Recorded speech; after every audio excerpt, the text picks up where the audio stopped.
déchargent le contenu de leur toilette en plein vol. Le bloc de glace de 10 kilos qui a démoli la cuisine de Daniel Hagen pourrait-il provenir des toilettes d'un avion de ligne qui passait par là?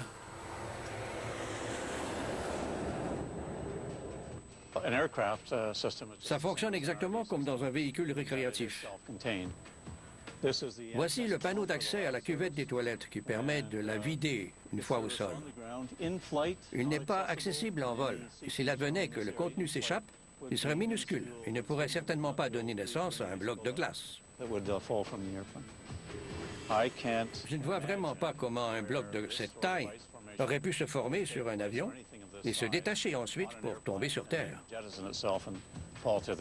Je ne vois pas comment cela aurait pu se produire. Ça donne froid dans le dos. Si ce n'est pas de la grêle et que ça ne vient pas d'un avion, peut-être devrait-on chercher ailleurs la cause de ces bombes de glace. Le coupable pourrait-il être dans l'espace? Prenez les comètes. Elles sont faites de roches, de poussière, de gaz gelé et bien sûr de glace. La glace se vaporise pour former une queue lorsqu'elles approchent du Soleil. Le plus inquiétant, elles entrent parfois en collision avec les planètes, comme en 1994, lorsqu'un fragment de la comète P. Shoemaker-Levy 9 est entré en collision avec Jupiter, dégageant une incroyable énergie, équivalente à 6 millions de mégatonnes de dynamite. Mais comme l'explique l'astronome Robert Stansel, la Terre a un système de défense naturel contre ce type de catastrophe. On croit que les comètes qui entrent dans l'atmosphère de la Terre se réchauffent tellement vite que 99,9% de leur masse se vaporise avant de percuter le sol. La boule de glace qui a détruit la cuisine de Daniel Hagen pourrait-elle provenir d'une comète?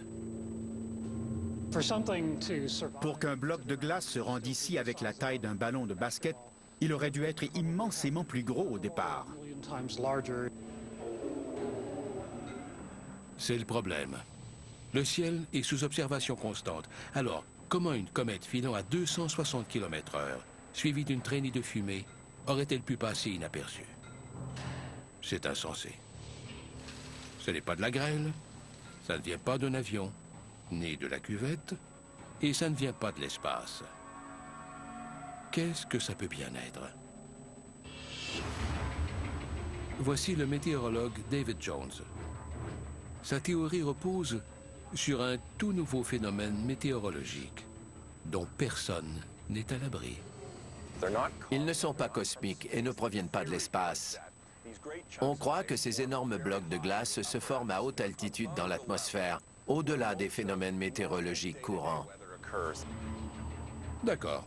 Laissez-moi vous donner un petit cours de science 101.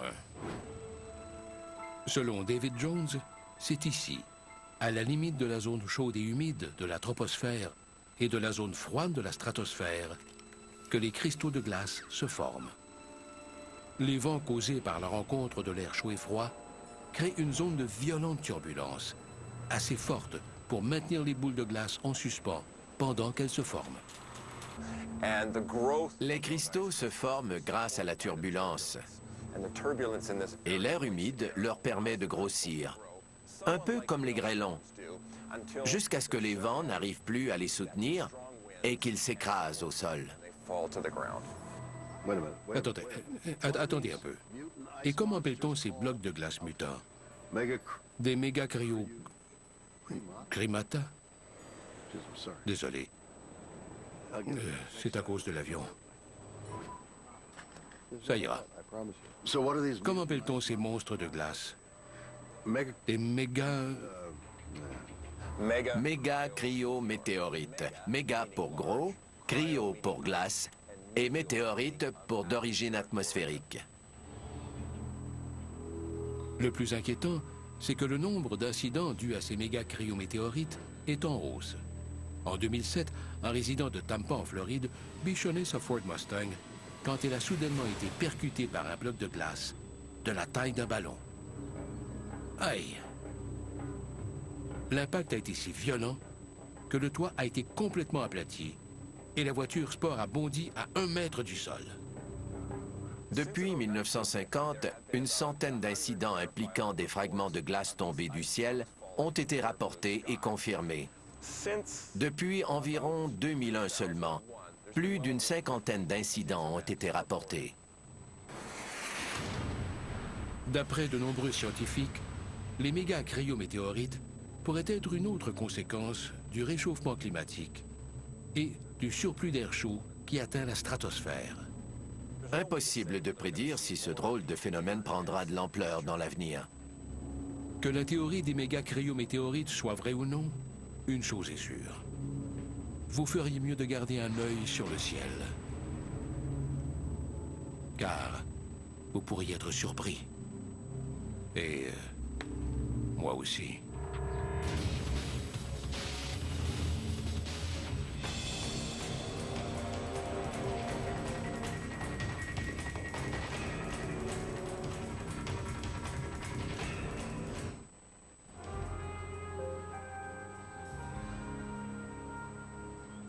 Certaines personnes aiment aller à la plage, pas moi. Je préfère la piscine. Je déteste la nettoyer, mais j'aime nager. Et pensez à toutes ces créatures visqueuses et dangereuses que recèle l'océan, aux égouts et aux ordures qu'on y rejette. Saviez-vous qu'il y a près de 45 000 morceaux de plastique dans chaque 3 km² d'océan?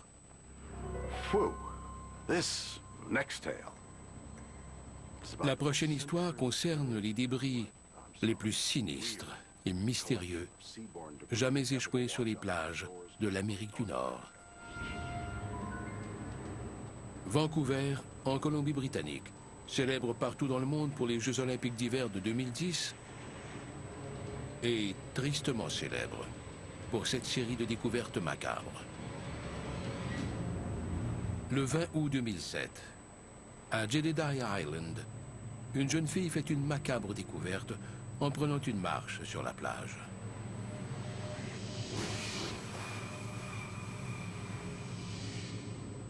Le 12 novembre 2008, un couple promène son chien tout près de Richmond, en Colombie-Britannique, et fait une découverte tout aussi horrible. J'ai vu une chaussure de sport échouer sur un rocher. J'ai eu un drôle de sentiment. Quelque chose me disait d'aller voir de plus près. Sa curiosité se transforme en peur quand elle regarde à l'intérieur. Il y avait décidément quelque chose, mais je ne voyais pas quoi. La chaussure était plutôt en bonne condition. En regardant de plus près, j'ai cru que c'était une vulgaire chaussette de sport, mais il y avait bel et bien un os à l'intérieur. Et c'est ici que ça se gâte. Car ce n'étaient pas des restes d'animaux, c'était un pied humain. Voyons voir. 2 plages de Vancouver et 2 pieds non apparentés. Une découverte choquante, certes, mais pas si étonnante à en croire la police. Plusieurs cours d'eau entourent la région de Vancouver. Alors il n'est pas si étonnant de retrouver des restes humains de toutes sortes échoués sur les plages. Ces 2 pieds ne sont que le début. Et tandis que d'autres chaussures sont découvertes, la nouvelle sème rapidement la crainte dans la région. The left foot was spotted Monday morning floating in the waters off Westham Island. The kind of case you could see in a crime show on television, but it's happening right now in the Gulf Islands. Après les 6e et 7e pieds, ça nous a semblé plutôt inhabituel. Bien sûr, un certain nombre de théories nous ont été soumises par le public sur notre site web. Tout le monde était très curieux de connaître le fond de l'histoire. En un peu plus d'1 an, 7 pieds sont retrouvés sur les plages des environs de Vancouver. 5 pieds droits et 2 pieds gauches, portant tous des chaussures de sport. Les médias l'appellent le cas des pieds manquants. Pendant ce temps, la police et la criminologue Gail Anderson tentent de découvrir à qui appartiennent les pieds en décomposition. On a l'ADN de tous les pieds découverts. Le problème, c'est qu'il ne correspond à personne. L'ADN à elle seule ne révèle rien. C'est comme un code à barre. Voilà le problème. Sans les corps, impossible d'identifier les victimes. Au moins, l'analyse de l'ADN fournit quelques pistes. Nous avons établi que les 3e et 5e pieds correspondaient et que les 4e et 6e pieds formaient aussi une paire. Mais on ne sait toujours pas à qui ces pieds appartiennent.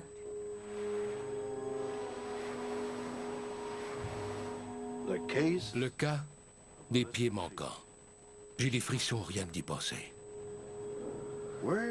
D'où viennent ces 7 chaussures?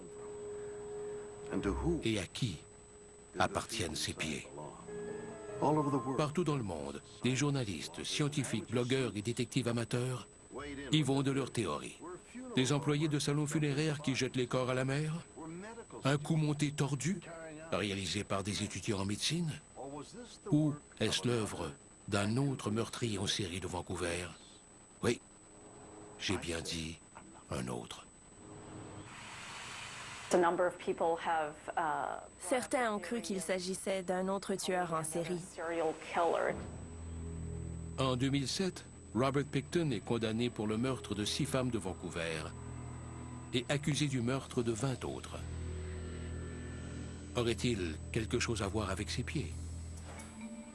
Si les pieds avaient été coupés par un tueur en série, les signes d'un tel acte auraient été visibles pour des experts légistes, comme le coroner Jeff Dolan. Que la séparation des membres soit naturelle ou volontaire, les experts procèdent à des analyses qui leur permettent de déterminer comment exactement l'os a pu se détacher du reste du corps. Les conclusions de l'équipe sont surprenantes. Rien ne laisse croire que ces os ont été séparés mécaniquement. Ils se sont détachés naturellement à l'articulation.